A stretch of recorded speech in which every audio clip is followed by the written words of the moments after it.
And welcome to G Women Voices of Influence, where we spotlight remarkable women whose voices, work, and impact are shaping the future. Today, we are joined by Karen Stawicki. She's the founder of Compass Financial, co-host of the Navigate Your Wealth TV series, and for more than 40 years, Karen has been helping women and couples navigate one of life's biggest transitions, retirement, with confidence, clarity, and peace of mind. Through her values-based approach and her Power of Three framework, she empowers people to protect what they built, reduce unnecessary taxes, and create a meaningful legacy for generations to come. Welcome to Voices of Influence, Karen. Great to have you here. Yeah, thank you. I'm very excited to be here with you and, of course, part of the G Women experience.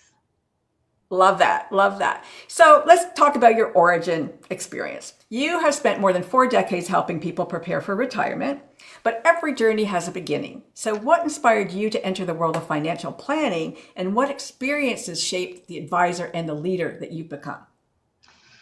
Oh, goodness. That's usually a story that's better told with a cocktail in hand, but I'll do my best right now. When I was 19 years old, I was living in New Hampshire and wanted to go to Colorado to be a ski bum.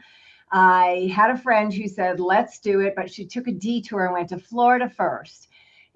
Christmas came and she said, Karen, they've already gotten all the jobs for skiing. You should come to Florida for a few months and then we'll go out. So I packed my car with whatever would fit in or on. I had $150 to my name and I drove to Florida. When I got there, went to the beach for 8 days and then got a job as a waitress. And after about 4 months, I said, this is crazy. We decided that we were going to stay because I had met the love of my life. He hadn't quite realized it yet, but I did. And I decided to get a job at Raymond James, which is a financial, obviously, institution. And the wheels started going. I had no idea at that point that was something that I would love so much. We ended up getting married a year after our first date on Valentine's Day, and a few years later moved to California. Spent 30 years in California. And, the interesting thing was, between starting with Raymond James, I actually went back to school and then came back out again and did the brokerage again. I was with Morgan Stanley, and then I was with a bank program, and then I was with New York Life. So what's interesting about it was a career that I had never I always loved numbers, but it was a career that I never thought that I was going to get into. And when I first started, I was the traditional stockbroker. And the 80s and 90s were amazing. I mean, I thought the market only went up. My clients were making 25% a year. They told me I'm a genius. I didn't correct any of them. Frankly, I had nothing to do with it. It was just the market that did. But what's interesting is that through that period of time, I learned that I really was good at connecting with people. And in 2000, dot-com bomb, the NASDAQ bubble burst, and the market went awry. And I realized at that point that money really can only do one of 3 things. It can grow, it can be liquid, or it can provide income. And what I was doing at the time with my clients was helping them make all this money, but then in retirement, do what's called a systematic withdrawal. When the market goes down, you can't do that. And so all of a sudden panic set in and I had to reinvent. And that's really where I'm going with this part of the story, is that what started off as, I don't know how I got here, evolved. And over the 6 years that I've been doing this, my career continued to evolve. New York Life knocked on my door. I said, you're an insurance company. Why would I want to work for you? But one of the things that I've always been open to is opportunities, saying yes. When they came to me, they showed me something that I couldn't unsee. And I thought, okay, well, this is a better opportunity for my clients. I'm going to go down this path. And then I'm going to stop you there. Because I got more questions for you. But I love that about opportunity, because I'm the same. Opportunities knock on all of our doors, but you answered it. Good for you. So was there someone, a special someone, or a mentor, family member, a client, or life experience who actually impacted you or influenced you about philosophy, about your money, legacy, or serving others? Because I know serving is a big thing for you. And what do they teach you that still guides your work today? I think it was probably while I was at New York Life. The managing partner at that time, Tim Dickerson, was a very, very, very strong believer. And while I considered myself to be a Christian, I don't think I really understood quite how much God impacts every decision, whether we realize it or not. I had started going down kind of a crazy path at that point. I had great success. Everything that I did, I succeeded at. And then it was almost like God said, I love you too much to see you continue down this path. And He wrecked my train. I had a period of 3 or 4 years where I didn't know whether I was going to stay in the business, whether I was going to stay married. I mean, it was a total train wreck. But by the love of God and by the grace of God, and Tim Dickerson actually mentored me. I met with him every 3 weeks for 3.5 years. And not only did he Wow. teach me about, myself and about God, but about, just people and connections. And I think it really was a huge, huge transition in my life that saved my marriage, made me, I believe, a better mother, obviously a better wife, and I think a better, business owner and advocate for my clients, because I speak very openly when I'm talking with clients about God and about the power that they have and choices that they get to make and all of that. So I think that probably was the single biggest thing that had the greatest impact in my career. I'm curious, about what age were you when that happened? Oh my goodness, let me think. I'm 67. I was probably 40. Okay. It seems like I've heard similar stories of women, myself included, around that age where life impacts just explodes, and then you get through a couple of years, and then you're back on track. It's like you were rise, rise, rise, and boom. Yeah. And for It's me, like I makes you think take it a look around was, again. yeah, I think for me, it was, everything I wanted to do, whether it was high school or whatever I wanted, I achieved. And then, Right. I got to New York Life and I made cabinet for the first 4 years, which is the top, I don't know, 50 agents out of 10,000. It just came so easy. And so I had announced I was going to be council president the next year, which is number one of all the 10,000. And I think God laughed and said, just watch what I'm going to do. Yeah. Because Well, there's a you saying have about the that. power and the ability to do that. But there's a few things I need to teach you before I'm going to allow you to get there. And again, I spend the first, hour of my day every single day with the Lord, praying for people, thanking Him for everything that I have, and really just acknowledging everything that I have because of That's Him. beautiful. That's Well, beautiful. So let's talk about impact and transformation. You have helped countless families give them greater confidence and less fear around wealth management. Is there a client story or a moment that reminded you why your work matters so deeply? People, yeah. yeah, when people come to us, we think it's for a financial plan, but really it's because they have questions, right? They want to know, can I retire? Can I sell my business? How can I help my children? Do I have enough money? That's the biggest question. How much Yeah. money do I need to retire? And really, one of the things that I've found is you've got to ask more questions. Like, first of all, we love to say, we're going to begin with the end in mind. What does retirement look like for you? What is it that you're hoping to be able to do? And money isn't everything. It's the value of what those dollars can do, can bring, and the impact that those dollars can give to your children or to your clients or business, whatever it is, right? And so one particular story I remember, there was a client that came to me and he said, my CPA said I don't have enough money to retire. And I looked at everything and I really examined it. And we talked about what is it that, you need in retirement and so forth. Well, by the time we got done showing him what he really had, he cried because he did not realize. She had said, oh, on paper, you have a lot of money, but you don't have enough to be able to retire. And we were able to think outside the box and look at things differently to give him not only enough to retire, but more than enough to retire. We laid the whole thing out for what his income would look like, what taxes, because that's such an important piece of it, right? It doesn't matter how much you make, it's Yeah. what you get to take home. And by the Yeah. time we got finished, it was truly, truly, even to this day, he reaches out to us. He's back in California and I'm in Charleston, South Carolina now. And we still, obviously are keeping in touch. But he'll reach out every once in a while and say, I still remember what you and Samantha, of course, my daughter, my beautiful business partner, I still remember when you and Samantha showed me that I actually had what I needed.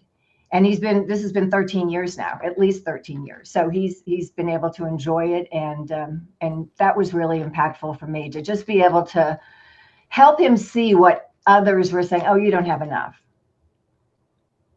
Yeah. Yeah. A big thing. Do a lot of people, do they worry about what they're going to leave their children more than their Well, retirement?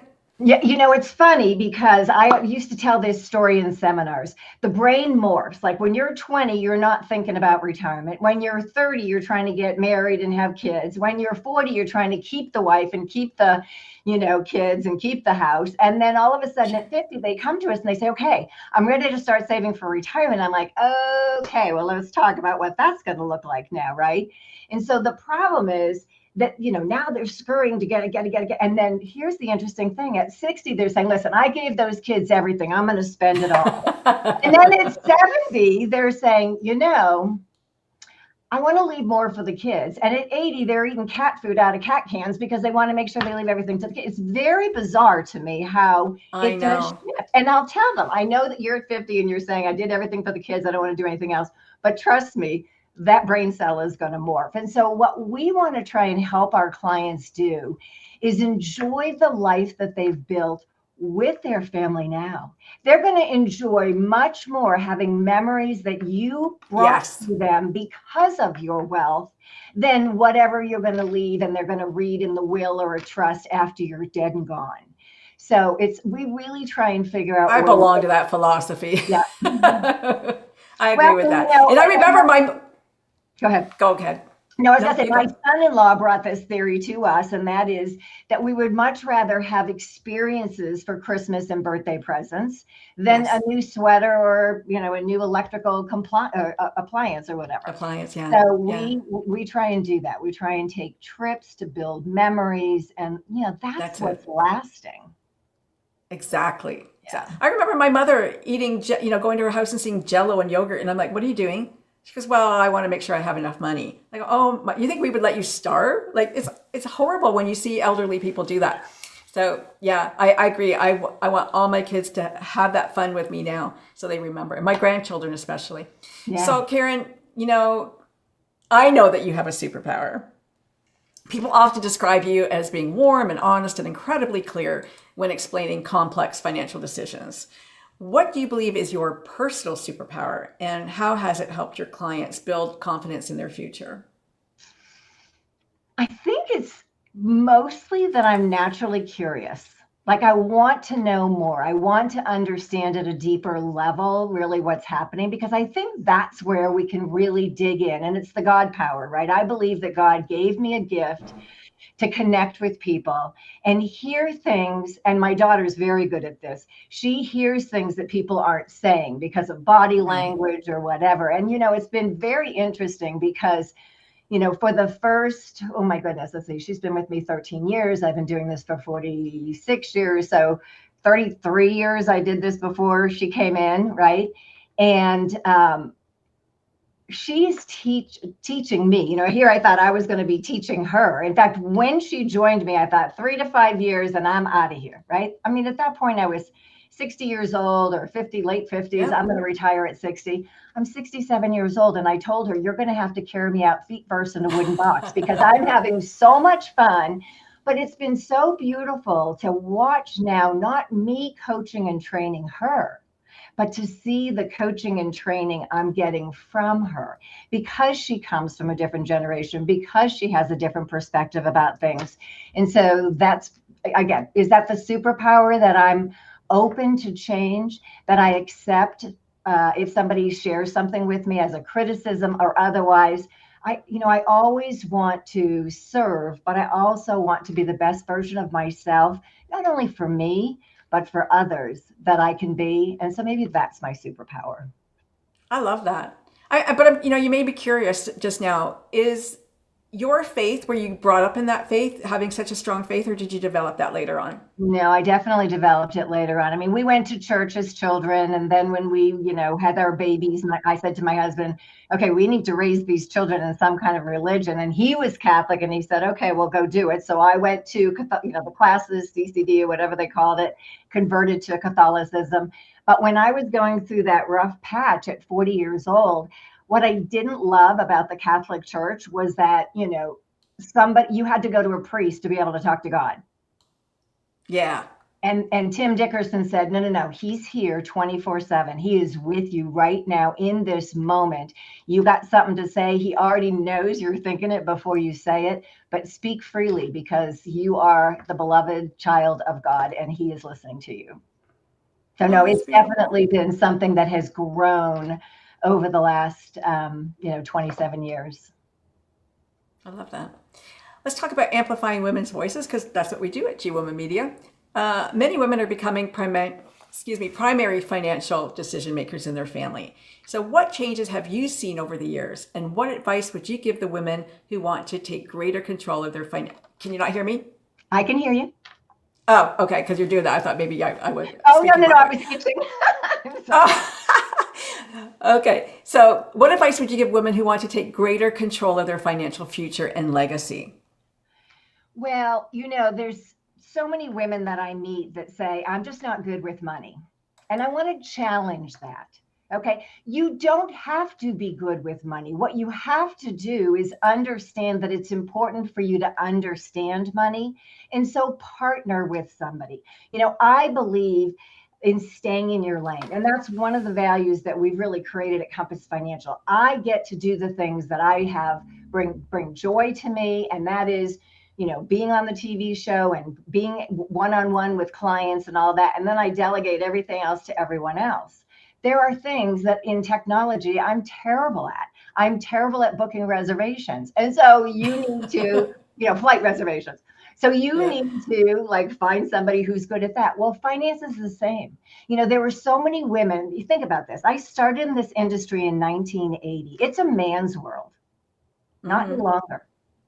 I believe that one of the things, and goes back to the superpower, is that I understand how to tell a story. I understand how to relate to the person across from me to help them understand finances, which are very, very difficult. That's why we are storytellers. That is why in everything that I do, I have an analogy or a story that, I share. So I would say to women right now, you're not good with money. That's okay. Find somebody who you can connect with and you trust who is. Do not, if you are married, allow your husband to have all the Mm. conversations with the financial advisor. I don't care if you're in the room and they're just talking to each other or if you're not even in the room. You need to be in the room. You need to Mm-hmm. understand this is a marriage and every decision, finance included, is important that you're involved in that. I had a woman recently come to me and she said, my husband has taken care of everything all of these years. I started a business a few years ago. I'm doing very, very well right now. And I said to him, I want to be involved. At this point in our marriage, I want to be involved. I don't believe I can be involved with the gentleman that you're working with. I've met Karen and Sam, and I'd like you to meet them because I think that their methodology and the way they think is in line with what I am looking for. And I would appreciate, and he did, and he came to the meeting and we're still in the process of finding out whether we're going to get that one or not. But the point is she spoke up. And that's what Good I for would, her. Yeah. it's important to, speak up, to make sure that you're heard because it is important whether you do Yeah, it it is yourself important. and you're good at it or whether you find somebody that you can pull in and say, I need you because finances, are everything, unfortunately. Yeah, I'm starting to see that women are very good at this job. And I think it's, the emotional intelligence that you bring to the table and the ability to empathize with people. and to put yourself in their position. Yeah, it's not just about put the money here and you're going to get this rate of return. It has nothing to do with that. What is the money going to do? What do you want it to do? How are we going to? Here's the thing. I also want to understand if things go wrong, what have we got? And that is really where the power of three came in. When we give every dollar one job, I have clients right now that have their income securely coming in. They've got their liquidity figured out and their money's in the market.